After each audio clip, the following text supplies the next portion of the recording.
असम के मुख्यमंत्री हिमंत बिस्वा शर्मा ने राज्य का मियां समुदाय खफा है।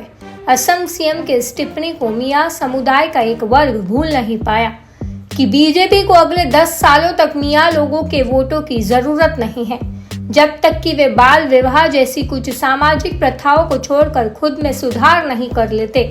समुदाय ने मुख्यमंत्री के इस बयान को उनके अस्तित्व को ही नकारने के सम्मान बताया है। वहीं शर्मा आम चुनाव के लिए प्रचार के दौरान अपने रुख में नरमी लाए हैं और बड़ी संख्या में बांग्ला भाषी मुसलमानों के घर जाकर बीजेपी के लिए वोट मांग रहे हैं, लेकिन समुदाय के सदस्य उनके बयान को भूलने और उन्हें माफ करने को तैयार नहीं है। नगांव लोकसभा क्षेत्र के ढींग में रहने वाले रूहुल अमीन ने सवाल किया कि आपने कहा कि मियां वोटों की जरूरत नहीं है, अब जब आप देख रहे हैं कि हमारे वोट के बिना आप कई सीटों पर नहीं जीत सकते, तो आप हमारे पास आ रहे हैं। आपको हमारी जरूरत सिर्फ चुनाव के समय पड़ती है, जब आप हमें चाहते ही नहीं तो हम आपका समर्थन क्यों करें।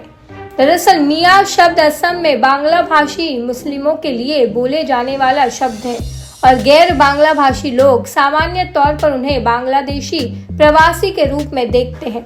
मियां समुदाय से जुड़े 56 साल के अमीन ने कहा कि लोगों को शर्मा और उनकी सरकार के कई मंत्रियों के 2021 से दिए गए अनेक अपमानजनक बयान याद आ रहे हैं, जब राज्य में दूसरी बार बीजेपी सरकार बनी थी। अमीन ने कहा कि उन्होंने कहा था कि मियां महिलाएं बच्चे पैदा करने की मशीन है, इससे हम सब खास तौर पर हमारे समुदाय की महिलाएं आहत हुई थी। मुख्यमंत्री दावा कर सकते हैं कि इस बार सभी मियां महिलाएं और युवक उनके लिए मतदान करेंगे, लेकिन वह गलत साबित होंगे। शर्मा ने इस साल फरवरी में कहा था कि वे अगले 2 साल तक मियां वोट नहीं मांगेगी, क्योंकि उससे पहले बाल विवाह और अतिक्रमण के खिलाफ अभियान चलाने जैसे अनेक कल्याणकारी कार्य करने हैं। हालांकि शर्मा ने पिछले महीने एक चुनावी सभा में अपने रुख में नरमी लाते हुए विश्वास जताया कि मियां समुदाय की लड़कियां, महिलाएं और युवक उनके उत्थान के लिए किए गए अच्छे कार्यों के कारण बीजेपी के लिए मतदान करेंगे।